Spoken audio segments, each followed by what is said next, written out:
उत्तर प्रदेश की बड़ी खबरों का नमस्कार। आप देख रहे हैं नेशन नाउ समाचार और मैं हूं आपके साथ शुभी शुक्ला। फर्रुखाबाद से एक चौंकाने वाला मामला सामने आया है, जहां एक दबंग वकील पर 3 साल से बाहर रह रहे विकलांग व्यक्ति के मकान पर अवैध कब्जे का आरोप लगा है। पीड़ित का कहना है कि मकान के अंदर से दीवार काटकर गेट लगाया गया और ताले जड़ दिए गए। जब विकलांग मकान मालिक ताला तोड़कर अंदर पहुंचा तो उसका सारा सामान और जरूरी कागजात गायब मिले। मामला कोतवाली फतेहगढ़ भोलेपुर क्षेत्र का बताया जा रहा है। मैं आशुतोष दुबे। क्या दिक्कत हो गई? दिक्कत क्या, हम यहाँ रहते नहीं थे, हम शाहजहाँपुर रहते थे। तो मेरे पड़ोसी ने अभय कुमार चतुर्वेदी ने मेरे अंदर बीच का कमरा दीवार तोड़ के दरवाजा लगा लिया। और जब कहे तो फर्जी बनाना दिखा रहे हैं। और मेरे मकान से जो भी कागज़ मेरे रखे थे पूरे कागज़ गायब कर दिए। क्या क्या सामान गायब? सामान मेरे 3 बक्से थे, उनमें सामान भरा था, वो भी गायब है। और मेरे कागज़ तो पूरे गायब हैं। मकान के कागज़ जो भी थे मेरे पास सब। क्या आपका बचपन यही बीता? क्या मेरा बचपन तो यही बीता। अभी अब 3 साल तो नहीं हुए। वहीं औरैया में बजट 2026-27 को लेकर सपा जिलाध्यक्ष सर्वेश बाबू गौतम ने सरकार पर तीखा हमला बोला है। उन्होंने कहा कि बजट में न किसानों का ध्यान रखा गया, न रोजगार और न ही व्यापारियों को कोई राहत दी गई है। कर्मचारियों को 8वें वेतन आयोग और आयकर सीमा बढ़ोतरी की उम्मीद थी, लेकिन कुछ नहीं मिला। बेरोजगार युवाओं की उम्मीदों पर भी बजट ने पानी फेर दिया। वित्त मंत्री जी द्वारा पेश बजट में पूरी तरह से आम जनमानस के लिए निराशा नजर आती है, क्योंकि इस बजट में न ही किसानों का ध्यान रखा गया है, न कहीं बेरोजगारों का ध्यान रखा गया है, न ही व्यापारियों का ध्यान रखा गया है और न ही कोई कर्मचारी के हितों में कोई फैसला लिया गया है। कर्मचारियों को उम्मीद थी कि शायद 8वें वेतन आयोग के संबंध में कोई चर्चा की जाएगी या आयकर सीमा को बढ़ाया जाएगा, लेकिन ऐसा कहीं कुछ नजर नहीं आया। और किसानों को ये उम्मीद थी कि जिस तरह से उनका फसलों का नुकसान हो रहा है कि शायद विशेष पैकेज कोई जारी किया जाएगा। और बेरोजगारों को ये उम्मीद थी कि शायद ये बजट निश्चित रूप से हमारे लिए कुछ उम्मीद लेकर के आएगा, निश्चित रूप से हमको इस सरकार में नौकरी मिलेगी। लेकिन उन सभी लोगों की उम्मीदों पर पानी फिर गया है, क्योंकि ये बजट उत्तर प्रदेश के चुनाव से पहले का ये बजट है। तो ये बहुत उम्मीद थी उत्तर प्रदेश के लोगों को कि यहाँ के लिए कोई विशेष पैकेज दिया जाएगा, लेकिन ऐसा कुछ भी नहीं किया गया। तो इससे बिल्कुल ये लगता है कि ये बजट पूरी तरह से निराशा भरा बजट है और आम आदमी को बिल्कुल इस सरकार से जो इसकी कार्यशैली है, जो कभी बहुत ज्यादा उम्मीद नहीं रही कि ये हितों का ध्यान रखती है, वैसा उनका बजट भी महसूस करा रहा है कि इनको आम जनमानस की समस्याओं से कोई लेना देना नहीं है। वहीं औरैया के बेला थाना क्षेत्र से एक दर्दनाक हादसे की खबर सामने आई है। गांव फतेहतापुरवा में एक अनियंत्रित ई रिक्शा चारपाई से टकराकर पलट गया, जिसमें 27 वर्षीय किसान मिथुन की मौत हो गई, जबकि 2 अन्य लोग गंभीर रूप से घायल हो गए। सभी घायलों को मेडिकल कॉलेज ले जाया गया, जहां डॉक्टरों ने मिथुन को मृत घोषित कर दिया। चालक मौके से फरार है, पुलिस की कार्यवाही जारी है। वहीं वाराणसी पहुंचे प्रदेश के कैबिनेट मंत्री ओम प्रकाश राजभर मीडिया के सवालों पर भड़कते नजर आए। पंचायत चुनाव को लेकर उन्होंने कहा कि चुनाव विधानसभा चुनाव से पहले ही होंगे और तैयारी पूरी है। शंकराचार्य के बयानों पर उन्होंने कहा कि देश संविधान से चलता है। यूजीसी मुद्दे पर उन्होंने कहा कि अगर आपत्ति है तो सुप्रीम कोर्ट का दरवाजा खुला है। पंचायत चुनाव को लेकर के जो भ्रम है, SIR को लेकर के भ्रम है। पंचायत चुनाव की पूरी तैयारी सरकार कर रही है। मतपत्र छप करके सभी जिले में चले गए हैं और 28 तारीख को अंतिम प्रकाशन होने जा रहा है मतदाता सूची का। माइक ऊपर करिए, क्योंकि अभी SIR का कार्यक्रम अभी 6 फरवरी तक है, इसका अंतिम 6 मार्च तक।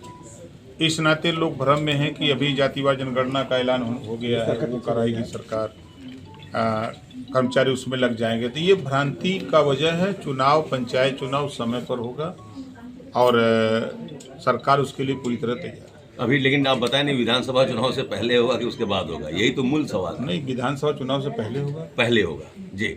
ये इस समय उत्तर प्रदेश की सरकार को लेकर एक बड़ा दावा किया जा रहा है, आपके मुखिया को लेकर। अभिमुक्तेश्वरानंद जी जो शंकराचार्य हैं, उन्होंने आपकी सरकार को 11 मार्च तक का समय दिया है। गौ को राज्य माता का दर्जा दीजिए आप लोग, और बीफ एक्सपोर्ट पर 100% आप रोक लगाइए। अगर ऐसा नहीं करेंगे तो वो आपके मुखिया को ही कह रहे हैं कि हम हिंदू समाज से अलग कर देंगे। आप चूंकि कैबिनेट मंत्री हैं, क्या कहेंगे शंकराचार्य के इस सवाल पर? देखिए, देश संविधान से चल रहा है और संविधान को बदलना, संविधान की व्यवस्था को बदलना किसी शंकराचार्य के बयान से नहीं हो सकता। जो संविधान में व्यवस्था है उस संविधान के हिसाब से सरकार काम कर रही है और उसी संविधान से देश चल रहा है, उसी संविधान को सब लोग मानते हैं। अब किसी के कहने से कोई नया कानून नहीं बन जाएगा। वहीं औरैया के दिबियापुर कस्बे में बेला रोड स्थित एक गोदाम में अचानक आग लगने से हड़कंप मच गया। अज्ञात कारणों से कपड़ा और परचून के गोदाम में लगी आग से लाखों रुपए का माल जलकर राख हो गया। सूचना पर पहुंची दमकल विभाग की टीम ने कड़ी मशक्कत के बाद आग पर काबू पाया। फिलहाल नुकसान का आकलन किया जा रहा है। वहीं अमेठी के जामो ब्लॉक के कटारी गांव में मतदाता सूची सत्यापन के दौरान बड़ा गड़बड़झाला सामने आया है। आरोप है कि बीएलओ ने 3155 मतदाताओं की सूची में फर्जी आधार नंबर भरे और जीवित लोगों को मृत दर्शाया गया। मामला सामने आने पर स्थलीय जांच की गई है। वीडियो ने कहा कि शिकायत के आधार पर जांच कमेटी गठित कर कार्यवाही की जाएगी। नाम दादा आपका? रामकरण। कहाँ घर है आपका? कटारी। क्या समस्या जो आप लोग बेलों के पास आए हैं? समस्या वोटर लिस्ट से पूरा नाम गायब है हमारे पूरे परिवार का। किसी का नाम नहीं है? किसी का नाम नहीं। तो आपके दरवाजे कोई आया नहीं था? नहीं, हमारे दरवाजे कोई नहीं आया था। तो लिस्ट में किसी का नाम ही नहीं है? किसी का नाम नहीं। कितने लोग हैं आपके परिवार में? हमारे परिवार में 7 लोग हैं वोटर। वहीं औरैया से दस्यु सुन रही सीमा परिहार का वीडियो सोशल मीडिया पर वायरल हो रहा है। वीडियो में सीमा परिहार ने आरोप लगाया कि उनके छोटे भाई रामवीर परिहार को बिना वारंट और नोटिस के पुलिस उठाकर ले गई। उन्होंने प्रधानमंत्री, मुख्यमंत्री और पुलिस अधिकारियों से भाई की सुरक्षा की गुहार लगाई है। सीमा परिहार वर्ष 2000 में आत्मसमर्पण कर सामान्य जीवन जी रही हैं। नमस्कार दोस्तों, मैं आपकी बहन सीमा परिहार आप सभी भाइयों से बताना चाहते हैं, पत्रकार भाइयों से बताना चाहते हैं कि जितना हमारा सहयोग कर पाओ उतना सहयोग करिए। आज हमारे भाई को, रामवीर परिहार को अजीतमल पुलिस ने उठाया है और किस मामले में उठाया है ये पता नहीं है और बता दिया है कि उसकी 82-83 हमारे पास है। हमें अभी तक पूरे परिवार को किसी को पहले से संबंध नहीं दिया गया, ना सूचित किया गया है, एकदम उठा के ले गई है। सभी लोगों से निवेदन है, जो हमारा वीडियो देख रहे हैं ज्यादा से ज्यादा शेयर करिए। पत्रकार भाइयों से निवेदन करना चाहते हैं कि मैं इतना नहीं जानते हैं कि ट्विटर पे कैसे डाला जाता है। माननीय मुख्यमंत्री जी से अनुरोध करते हैं और मीडिया भाई से कहते हैं कि हमारी ये खबर जरूर पहुंचाइए। आईजी, डीआईजी, मुख्यमंत्री, गृह मंत्री, राज्य मंत्री को सभी को भेजिए। और मैं निवेदन करना चाहते हैं कि हमारे भाई को उसने ये बताया है, अभी कना बात हुई है तो उसने बताया है कि 1999 का मुकदमा है। हमारे भाई को आज के 20 साल पहले एक दाएं बुलाया गया था थाने में, तो हमारा बड़ा भाई बना था, तो हमारे पिताजी को उठा के ले गए थे। जब वहां पे ढूंढा गया मुकदमा तो वो रामवीर निकला था रामनगर रजपुरा का। आज हमारे भाई को उठा के ले गए हैं, तो हमें ये पता नहीं पड़ता है कि बार बार हमें कब तक सताया जाएगा। माननीय सभी से निवेदन करते हैं, मुख्यमंत्री से, प्रधानमंत्री से, मैं सभी से, आईजी, डीआईजी से निवेदन करना चाहते हैं कि मैंने 2000 में आज समर्पण कर दिया था, तब से मैं अपनी कैसे जिंदगी काट रहे हैं वो आप लोगों को सभी को पता है।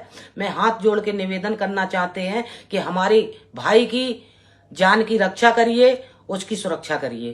सर, सीमा परिहार के द्वारा एक वीडियो वायरल किया जा रहा है उनके भाई की गिरफ्तारी को लेकर, क्या है पूरा मामला, किस तरीके से हुई है? उक्त प्रकरण के संबंध में अवगत कराना है कि रामवीर पुत्र शिरोमणि के विरुद्ध थाना अजीतमल पर मुकदमा अपराध संख्या 563/99 पंजीकृत किया गया था। उक्त अभियुक्त के विरुद्ध माननीय न्यायालय औरैया द्वारा गैर जमानती वारंट जारी किया गया था। उक्त आदेश के अनुपालन में अभियुक्त को पुलिस टीम द्वारा हिरासत में लेकर माननीय न्यायालय औरैया के समक्ष पेश किया गया है। अग्रिम वैधानिक कार्रवाई प्रचलित है। वहीं संभल से एक दिल दहला देने वाली घटना सामने आई है। बहन की विदाई के दौरान 16 वर्षीय भाई हमजा ने घर में फांसी लगाकर आत्महत्या कर ली। बताया जा रहा है कि शादी के कपड़ों को लेकर परिवार में कहा सुनी हुई थी। परिजन बिना पुलिस को सूचना दिए शव दफनाने की तैयारी में थे। तभी पुलिस मौके पर पहुंची और शव को पोस्टमार्टम के लिए भेजा गया है। वहीं SC/ST एक्ट को लेकर PCS अधिकारी अलंकार अग्निहोत्री का बयान चर्चा में है। उन्होंने इस कानून को खत्म करने की मांग करते हुए कई कारण गिनाए हैं। उनका कहना है कि इस कानून का दुरुपयोग हो रहा है, जिससे समाज में तनाव बढ़ रहा है। उनके बयान के बाद राजनीतिक और सामाजिक हलकों में बहस तेज हो गई है। वहीं प्रयागराज के SRN अस्पताल में चिकित्सा क्षेत्र की बड़ी उपलब्धि सामने आई है। युवा कार्डियोलॉजिस्ट डॉक्टरों की टीम ने सीमित संसाधनों में बिना ओपन हार्ट सर्जरी 3 गंभीर हृदय रोगियों का सफल इलाज किया।